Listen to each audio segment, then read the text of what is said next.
Hello, everyone. I am Dr. Molitor, and today I'm hoping to talk with everyone about how we manage stress related to PKD, and really taking a family-based approach and understanding the role that caregivers can have in managing stress for themselves, for their children, and for the family.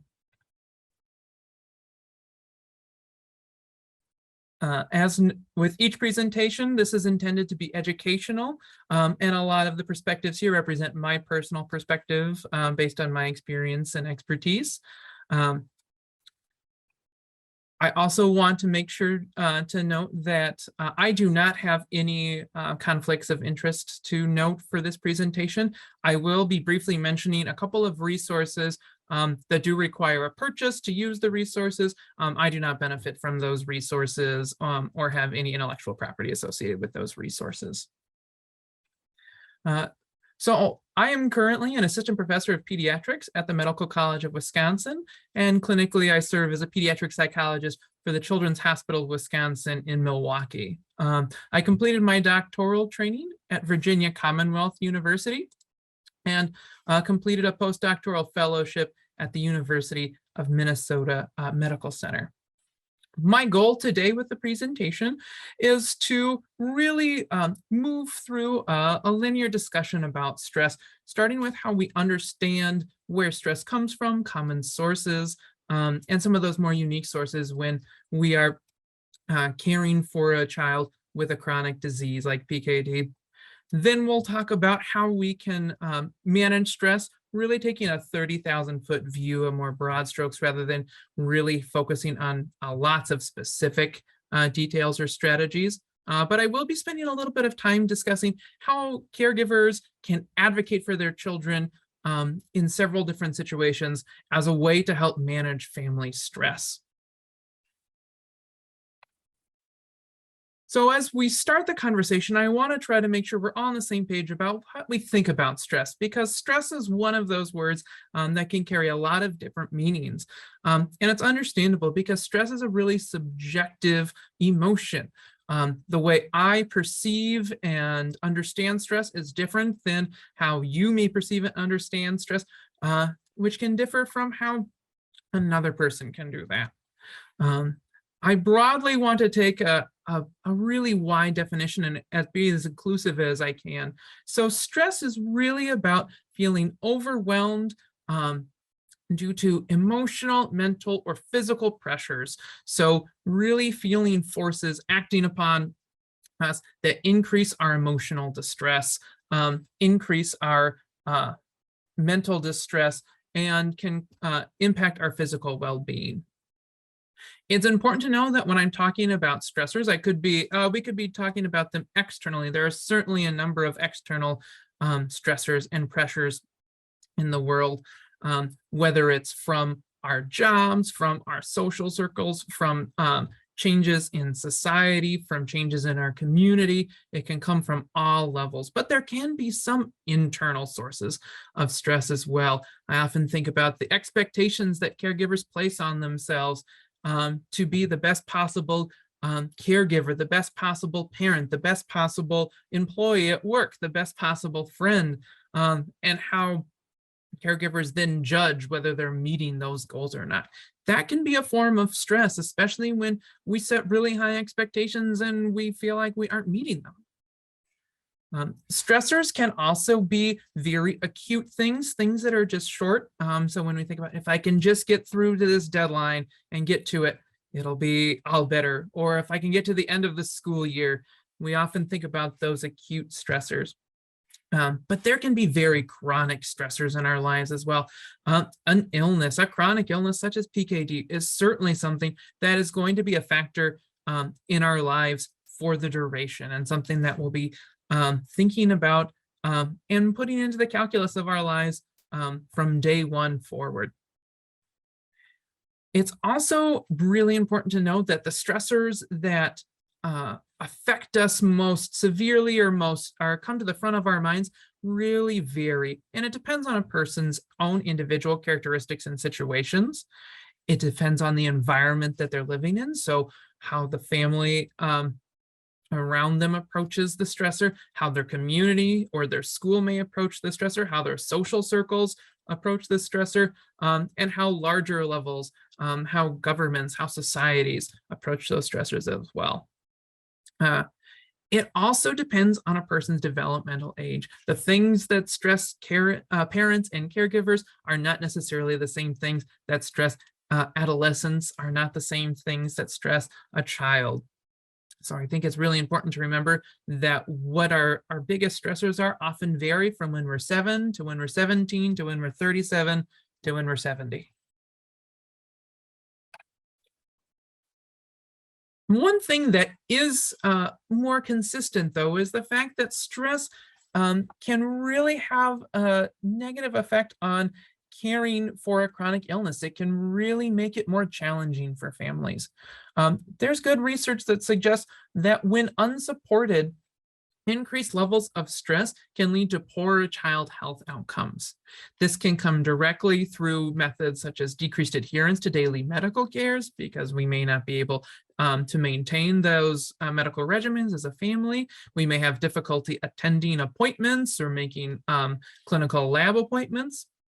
We can also see changes in daily health habits, things like changes in sleep routines and the amount of sleep that we're getting or the quality of sleep, changes in eating habits, eating a lot more or a lot less than we originally had, can all have effects on our child's health. We also know that stress, regardless of the source, can affect caregivers. We often know that caregivers who report higher levels of stress are at increased risk of reporting low parenting self-efficacy. So feeling like we're struggling in that role as a caregiver, that we're not meeting the expectations that we've set for ourselves or that we feel are needed for our child's well-being. We also know that it can affect outside of the family things like work performance, or feel like we're not meeting the expectations of community obligations or volunteer obligations. And stress on one person, one member of the family, can have interactive effects on the rest of the family. We know that if either a child or a parent reports increased levels of personal stress, that we are more likely to see more frequent and more intense family conflict. It increases that risk.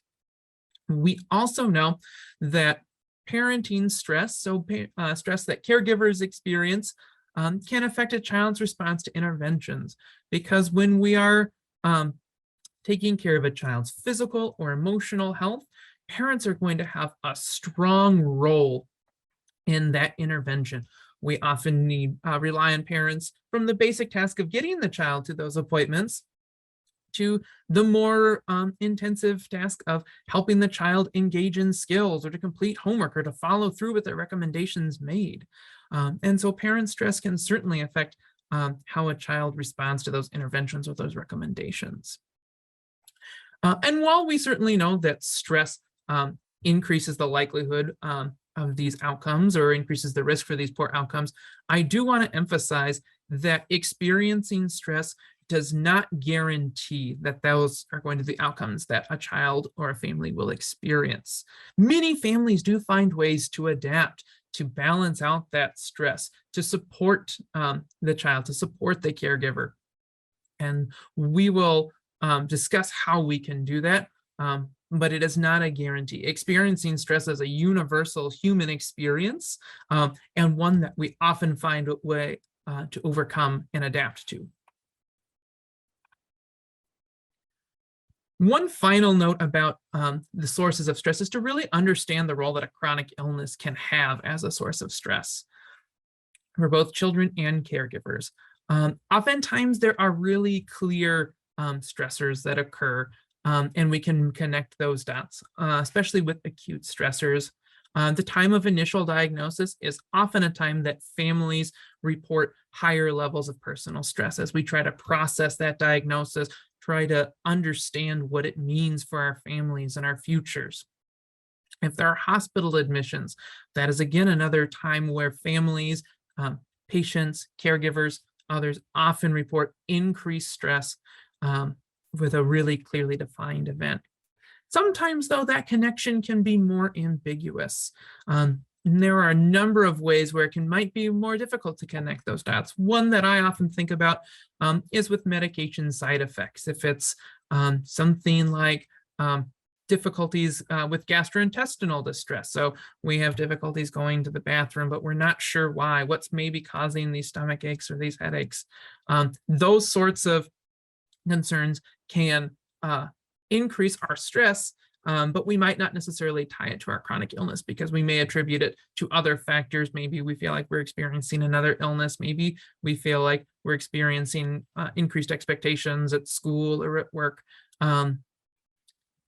But eventually it can be tied back to the chronic illness. And so it's really to say that chronic illness is an additive effect. Trying to manage that as a family really tends to increase the amount of stress that we're going to experience as caregivers, as children, and as a family unit. When we're thinking about what to see in stress, when we're considering these factors or these sources, it's often important to know, or easiest to know, that we're trying to identify stress by looking for the signs that something is going on, and then we can try to identify potential sources of stress. So when we are trying to look for signs of stress in children, understand that maybe they may be experiencing some difficulties. There are a few key things to look out for, and really one large theme. I generally try to say to trust your parenting gut, trust that caregiver gut. If you are really noticing changes from your child's typical life, from their typical routine, that's usually a good indication that something has changed, something's been added to the equation that's thrown our life balance out of whack, and that we are feeling like we have, or we're experiencing some stress. So in younger children, we can really see some disrupted sleep. Sometimes they'll report more nightmares or poorer quality sleep, changes in appetite. One that often goes unnoticed or misattributed to stress, it goes to other things, is increased irritability. So having a shorter fuse, or having your child seem like they are more quick to anger or quick to sadness. That irritability can often be a sign of stress that we don't always attribute to stress immediately. Somatic symptoms like stomach aches and headaches are also key signs that our child may be experiencing some stress as well. In older teens and adolescents, a number of those symptoms apply, but there are a couple others as well. When I think about decreased interest in social activities, not changing interests, we certainly know that as kids get older, their interests change, but really losing interest in any social activities and not being able to find ways to have fun. Teenagers and adolescents often are able to more directly have good insight, and it may be expressing hopelessness. They may tell you very directly that they're stressed, and it's important to listen to that. If your child is telling you that they're stressed, and we need to be ready to hear that and respond to it. When we try to understand caregiver stress and those signs, again, a number of those symptoms are the same, and the theme holds. Changes from our normal routine, changes from the typical. So if you are seeing that in your caregiver partner, if you're noticing these changes in yourself, it may be a sign that we need to evaluate whether we're experiencing some increased stress, whether we need to take some time to really understand our life situation and whether it's changed, and try to identify some of those sources. For caregivers, we can see a lot of different changes. One of the things that I point out is, again, feeling like we've lost our confidence or decreased self-efficacy and our ability to manage our responsibilities as caregivers, feeling like we're falling behind and there's no way to catch up. That is often a common sign that parents are experiencing stress and would benefit from some support. So understanding the signs is the first step. Knowing that we're experiencing distress, understanding the number of sources that it can come from is important. But once we've identified that we're experiencing stress, it's important to understand, how do we cope with these stressors that are going to come in our lives? And I think if there's one key theme to note, it's that the goal is that we have to try to balance out stress. We're rarely going to be able to eliminate all stress or make all of the stressors go away. So it's about balancing the stress that we experience and those factors that are negatively affecting our lives with resources, with skills, with support, so that we feel like we have a balance in our life. Now, this balance is going to be constantly changing. There will be times in our life where there is less stress, and it will be easy to create this balance. There may even be times where the balance is positive, where we feel like we're really well supported and well connected, and we've got all the skills we need, and we're not experiencing a lot of stress. But that balance can certainly shift over time, and that balance then, when it moves towards the stressor and when that really begins to weigh us down, that's a time that we need to be looking again for more resources, more support, more skills. Creating this balance is going to be something that is challenging, but can be done in a couple of ways.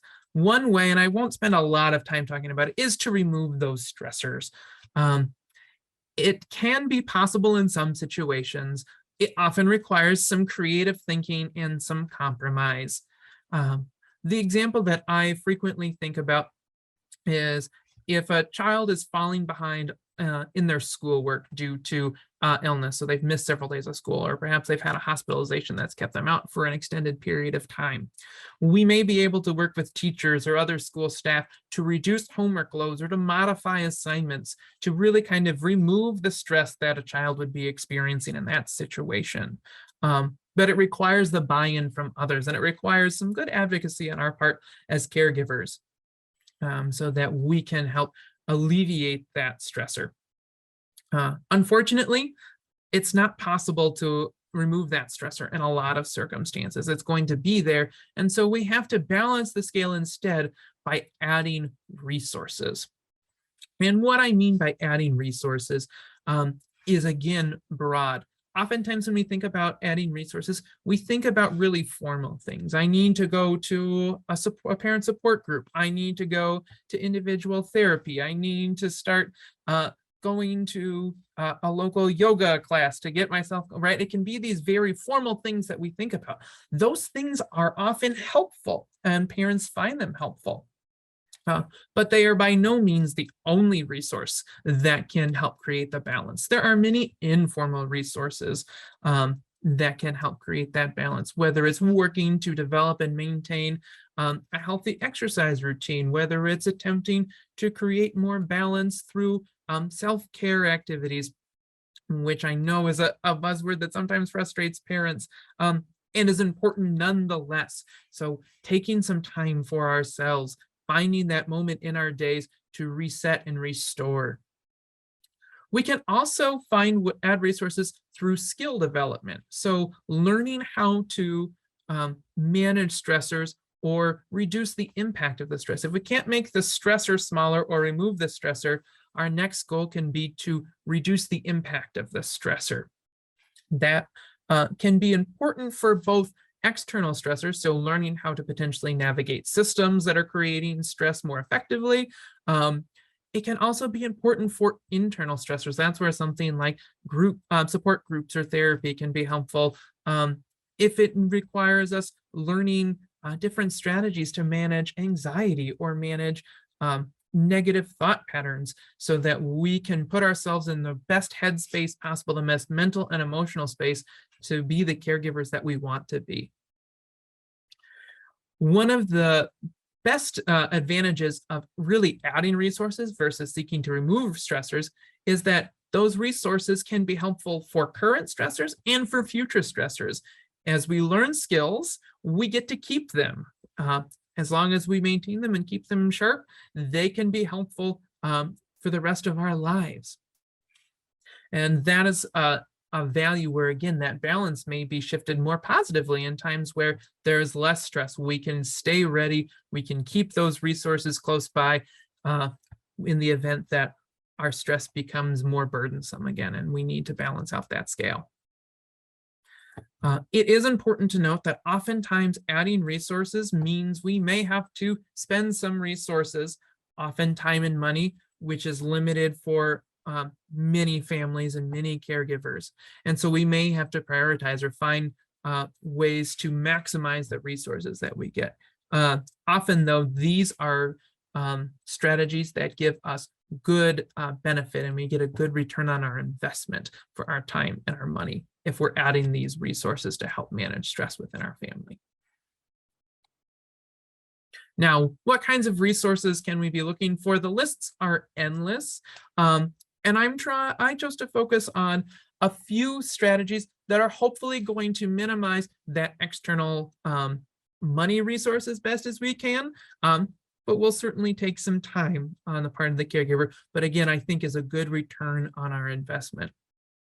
So when we're trying to help manage stress and build some resources and some supports for children, one of the best ways we can manage stress is by establishing and maintaining daily routines or daily structures as best if we can.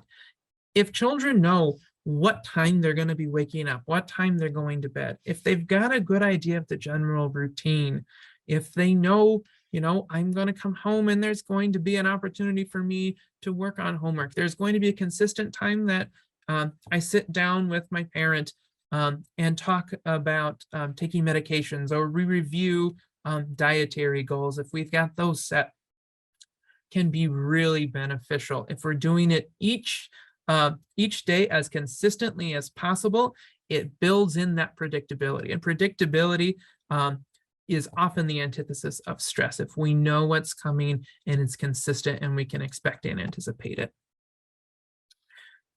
For caregivers, we also really want to be intentional with finding ways to include positive experience, positive activities. Oftentimes, we want our kids to go have fun, or we say we're going to do things. But in times of stress, in participating in those enjoyable activities, participating in those fun things gets more challenging, and are often the first things that get eliminated or reduced in our lives. And so we have to, as caregivers, often push the envelope. And we may even have to push our child if they're feeling stressed. They may say, I don't think this is something I want to do. I don't think this is something that will be helpful. And so we may have to help our children kind of fake it until we make it, right? If we do something that we know is pretty enjoyable, we get them there, we make that effort, oftentimes that can have long-term effects. They get the opportunity to have an enjoyable experience, to have a positive experience, which can then help reduce their stress. And then it will become easier to return to that enjoyable activity because we, again, have that positive experience and that positive association. It is important to consider what we can try to do to remove stressors or help remove those stressors as best we can, which includes advocacy. And I'm going to talk more about how we can advocate for a child to try to alleviate some of those stressors down the road in just a minute. But if there's one thing out of this conversation that you take away, it's that one of the best things we can add to our family's life is to create frequent opportunities to check in about stress, because it's really hard to know how to deal with a problem if we don't know there is one. And we can't know there is one unless we are talking about it. So talking about stress can feel like a really anxiety-provoking and a really daunting task for caregivers. And I want to be upfront that it will feel that way, right? It's not a pleasant conversation to have to start, right? Especially if we haven't had a lot of practice at it. So as a caregiver, I want us to take a second to check in and say, when was the last time I talked with my child about their stress level? Was it today? Was it this week? Was it this month? Do we use the word stress? Do we say, are you feeling fine? Like, how do we talk about it right now? And if we haven't talked about it in a while, I think it's important to ready ourselves to have the conversation. When we are getting ready to have these conversations and talk, as caregivers, we need to be ready to hear that our child is overwhelmed, which can be distressing. Sometimes parents worry about having the conversation about stress because we're worried that we're going to plant some ideas. Like, I don't want my child to think they need to be stressed about this or that. And so if I ask about it, all of a sudden it's going to bring up this new stress. And that is not how these conversations go. Instead, what happens is that we are detecting stress that is already there. You are setting the table to let your child bring their emotions, to bring their perspective to you, and lay out what they're feeling and what they're carrying already. So it's not creating, it's detecting, it's revealing what's already there. It's also important to be able to listen to our child's experience, what they're bringing to us, without evaluating the reasons for feeling distressed. Your role as a parent or a caregiver is not to judge whether your child's experience matches the level of stress that they're telling you, right? There's no magical formula that says if you are a 16-year-old who is struggling in school, you're allowed to feel distressed. It's a subjective experience. And so we want to be in a place as caregivers to hear that and to hear their own personal experience and perspective on their stress. And beyond just listening, it's important to notice what they're saying, to key in on some of the emotions that they're reporting, right? If they're telling you that they're feeling anxious, that they're feeling depressed, that they're feeling overwhelmed, that they're feeling confused, it's important to notice them and to relay them back. Communicate with your child that you heard those emotions. That can be especially powerful if we're talking about a stressor that is also affecting you and your feeling and your experiencing. It creates that shared connection and can help your child feel not so alone or not so isolated in that conversation. And again, when we're talking about stress, so I asked, when was the last time we talked about it? The goal is not to have a one-time conversation about stress, right? It's like, okay, we had the birds and the bees talk. Now we don't ever have to do it again. That's not how stress works. It's constant, it's changing. And so it's important to let your child know that we are going to talk about this again. I want to follow up. I want to hear, are these things getting better? Are they getting worse? Are the things that we're trying to do helping?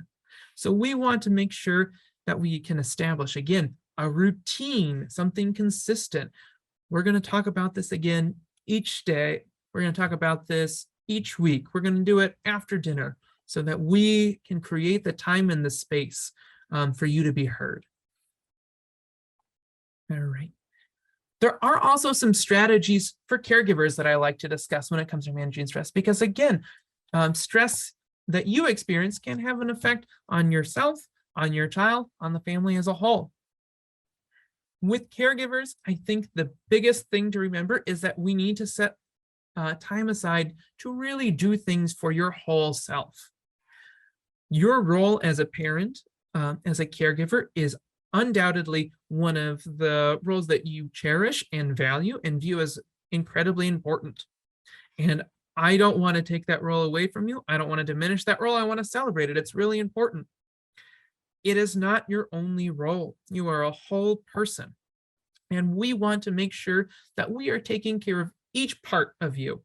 Because if we're neglecting those other roles, it will become more difficult to fulfill that role as a parent of that important and cherished role. So taking time to take care of those other parts of you, those interests, those hobbies, those other values that you have will be important, right? Small little things each day are often easier to incorporate and easier to maintain than planning big events. So no one needs to say, I need to do a 2-week trip to Cabo, or I need to, plan a big event that's going to take a lot of time. That's, again, a one and done thing. Little things go a long way and build up over time. And doing something is better than doing nothing. So even if you say, I feel like this is just a little bit, or this isn't very much, it's still important to say, hey, let's do something that is really, that I think is a step in the right direction. Try it, see how it feels. All right. Another thing we can do as caregivers is we can plan for trouble, right? We can anticipate some stressors. If we feel like there's something that's going to add to our family's stress, we can try to do what we can to get some resources ahead of time so that we're ready when the stress comes. We can always be pleasantly surprised when it doesn't come or it doesn't happen, so that we can then enjoy our moments and enjoy our lives, knowing that we're ready for the next potential stressor. We can the way I think about it is that we can always carry an umbrella without ever having to use it. So planning for that trouble, being ready for it, and then never needing it is a much better plan than needing it and not having it. If we feel like the things that we're doing on our own aren't sufficient, there is professional help available. There are those support groups. There is therapy available. There's counseling available. And it may be time to seek that next level of support when stress really gets in the way of the important things in life. So if it's persistently interfering with your child's medical cares, then it may be time to connect with a therapist or a support group.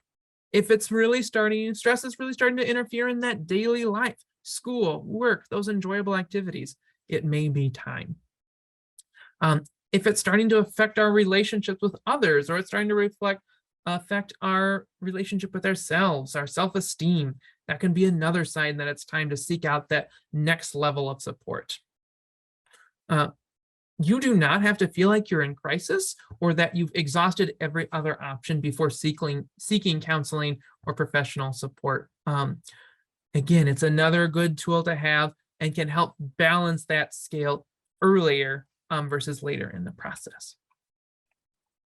I do want to share just a couple of resources that can be available that are often helpful. So there are a few websites that provide stress management tips for parents. Again, more ideas about what we can do to fulfill our whole selves.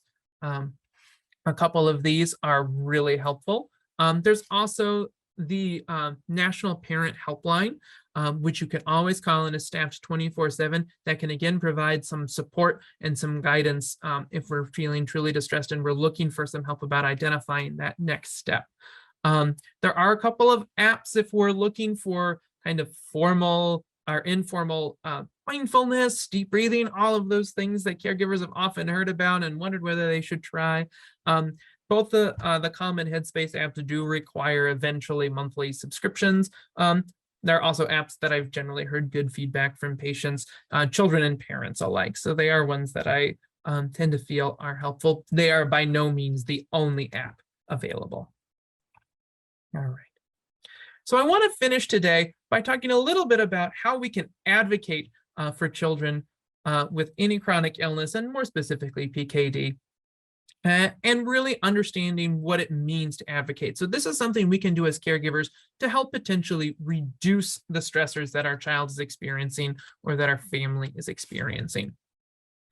When we're trying to be an advocate, it usually means that we're going to be talking with someone else, right? Another system, a school, a sports team, an employer, a friend group. We're going to be advocating for them to others. When we want to advocate, it is really important to have a good plan moving into advocacy. Usually when we decide that we need to be an advocate, it's in response to a stressor. Something's come up. Our child is experiencing negative emotions. They're feeling like they can't participate or can't be included in that group.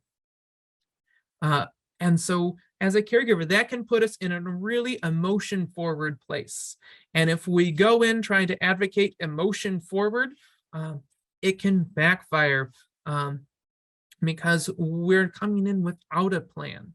So when we're attempting to advocate for our child, we really want to know our goals and we want to do our homework ahead of time. So what I mean by that is, we want to know, what is the outcome? What am I hoping that my conversations, that my actions are going to do? Am I trying to get services for my child at school? Am I trying to make sure that there's less bullying or teasing going on in a friend group? Do I want to make sure that they're being treated fairly on a sports team and not judged inaccurately? We want to know what that goal is.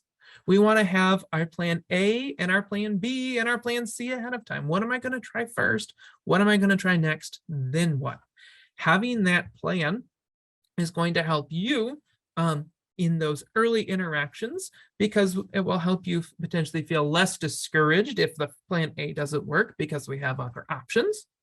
It's also going to help with the interaction on the other side, because it's going to be very clear to whoever you are conversing with and whoever you're interacting with that you're not going to be giving up after plan A, right? That you are going to return because this goal is important to you.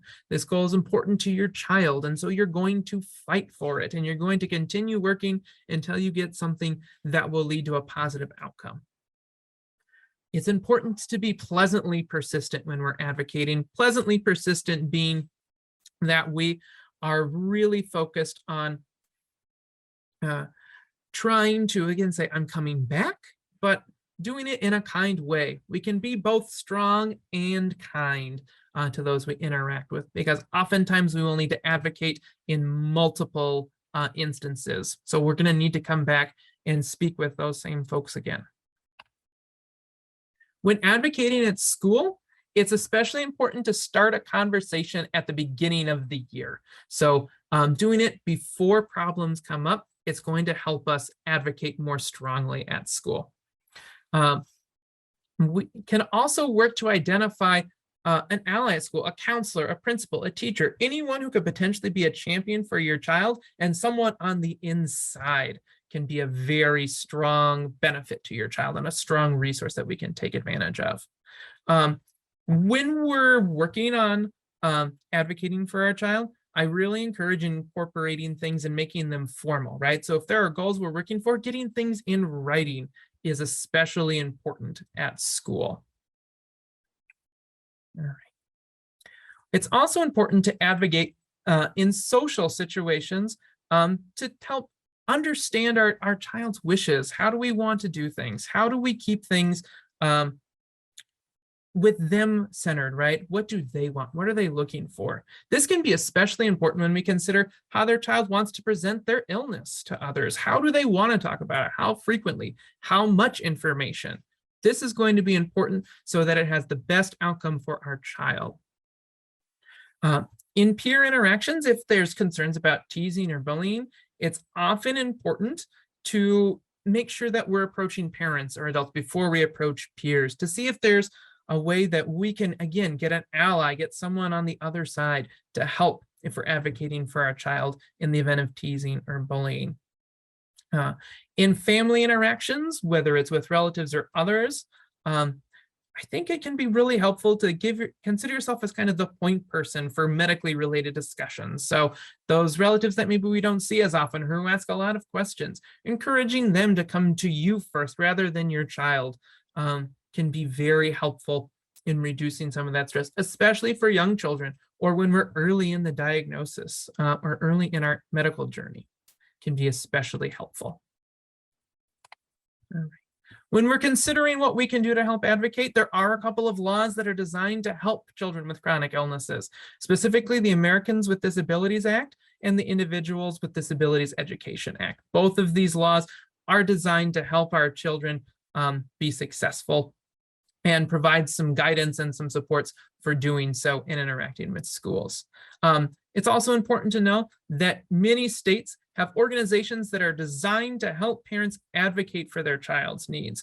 So here in Wisconsin, two that we often turn to are Disability Rights Wisconsin and Wisconsin Families Ties. Those are both actually state-funded organizations that are designed to support families and help them advocate, help them interact with schools, with systems, with others to achieve positive outcomes for our children. Okay, I'm going to end there and take some time for some questions. All right. Oh, Stephen, that was a wonderful job. So, ladies and gentlemen, thank you, Stephen. As a reminder, please keep your microphones muted and type any questions you may have into the chat in the chat box. So right now we can bring the questions. Does anybody have a question for Stephen?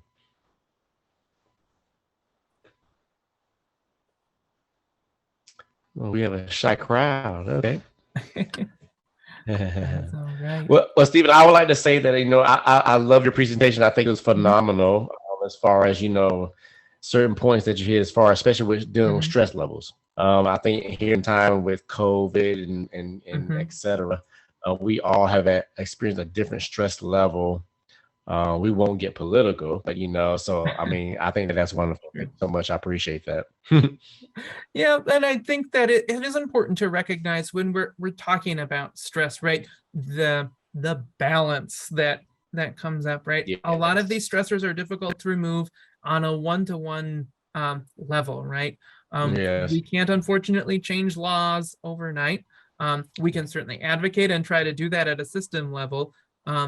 And so we have to find ways to get the resources or the support that we need so that we can overcome some of those barriers that sometimes are unfortunately created, Yes. whether Yes. intentionally or unintentionally. Then families Yeah. are left to find ways to overcome with them. And I am consistently amazed by how resilient families are, and how hard they work to overcome those barriers. Yes. Yes. I totally agree with you, my friend. I totally agree. So, Mhm. ladies and I think so Stephen, we have a question here in Sure. the chat. It says, I think this is from Tracy. Mhm. Thanks, Stephen. Our son's PKD is very mild at this stage, Mhm. so it doesn't create a lot of stress on our family. I'm Mhm. just glad to have it for when we need it ahead of time. I think Mhm. that is great. Oh, sorry. She said, I'm just glad to have tips for when we need it ahead of time. So it seems to me that Mhm. Tracy is preparing, like she store her food for the winter. I like that. Absolutely. And that is one of the best things we can do, right? I think folks try to figure out when do I need to start doing something?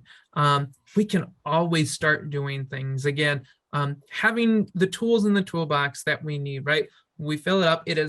Um, it is something that is really important. I'm kind of always when we always have that one neighbor or maybe that one parent if we've got a handy father or a grandfather or uncle, right? There's usually someone in there who has like every possible tool and thing that you need. And we go, man, why in the world are you holding on there? Where'd you get that from? Or why do you have it?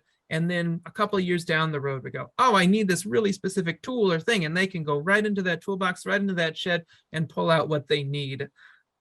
The same thing happens when it comes to managing stress, right? If we've got the tool, if we've got the resources, if we've got the support, then we can go and we can pull out what we need um, uh, ahead of time, right? Rather than having to try to go out and Right. find it or find someone who has it.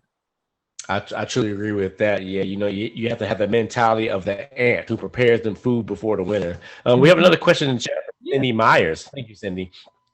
Specific suggestions for supporting grown children at the Mhm. stage when they pull away still need PKD support. I totally agree with that. I really Yeah. do. Yeah. So Yeah. finding some ways with young adult children, right? Um, when they have it, we certainly see folks. We're a children's hospital, but we certainly have patients who come here well into their 20s. And it is a challenge that families have. I think some specific suggestions for how do we manage that stress or how do we have those conversations? Um, it's going to be a bigger balance of understanding what are the stressors themselves, right? So sometimes what their stress is, it's very disease focused, right? It may be that I don't understand the medical system. I don't understand um, how to work with insurance. I don't understand how to schedule something. What in the world is my chart if we're using right medical apps? Those are things where the strategies can often be parent guided care. So having a plan to say, all right, let me show you how to message. Let's have you send the message and I'll kind of help you craft the message to the doctor if we have it. Let's go to the pharmacy together so that we can have an experience. You'll take the lead. I'll fill in as we go. Having some shared care from a medical support goes a long way. And doing it gradually. The way I kind of think about, especially with medical support, um, goes kind of like getting a driver's license, right? We drive our children to school every day. Um, we usually take the same route. They've got a good idea about what that route is. Um, and if they're, under 16, under 14, there's a good chance that we're not letting them behind the wheel and driving themselves to school, right? Because there are steps that we want to take. We want to do driver's education. We want to have them learn about the test. We're going to be watching them driving, right? We're going to be doing it in a parking lot in a really controlled environment. We're going to slowly build our way up. And that can be one of the best ways to help, right? We setting them out on their own and saying, get yourself there without any idea, can increase that stress. And so helping even have a conversation about what do you have down? Maybe they've got part of that down. Maybe they say, I know how to call the appointment and get the clinic and get those appointments scheduled. I don't know what to do when insurance calls and tells me that something needs prior authorization or they need something's been denied. I don't know what to do there. I don't know how to call in a refill. Figuring out what they do and don't know, and then taking an approach to say, let me guide you through that. We'll do it together, and then you'll do it, and I'll have a plan to follow up to make sure it worked. Some of those strategies can be helpful. So kind of treating it like we're learning how to drive can be helpful. Yes, And that is great, man. Well, I'm sorry. I'll say that's great what you said, because I guess follow up is the key. You know, there's nothing wrong with following up and revisiting a situation like this. I love that. Thank you. Absolutely. And I think sometimes parents have that worry, right? Pulling away is natural. They want to be independent, and they're going to be independent, right? There are some things that we can do. Know that I can't take away that stress of you can be the most prepared from a technical sense. We've done all the right things and still be stressed as a parent that our child is going to do these things on their own, right? You could have done all the right things, and the first time you set your kid out in that car on their own, you were probably waiting at the front door until they came back. That stress will be there. And know that we can both feel stressed and feel that anxiety and do a lot of things to help prepare them.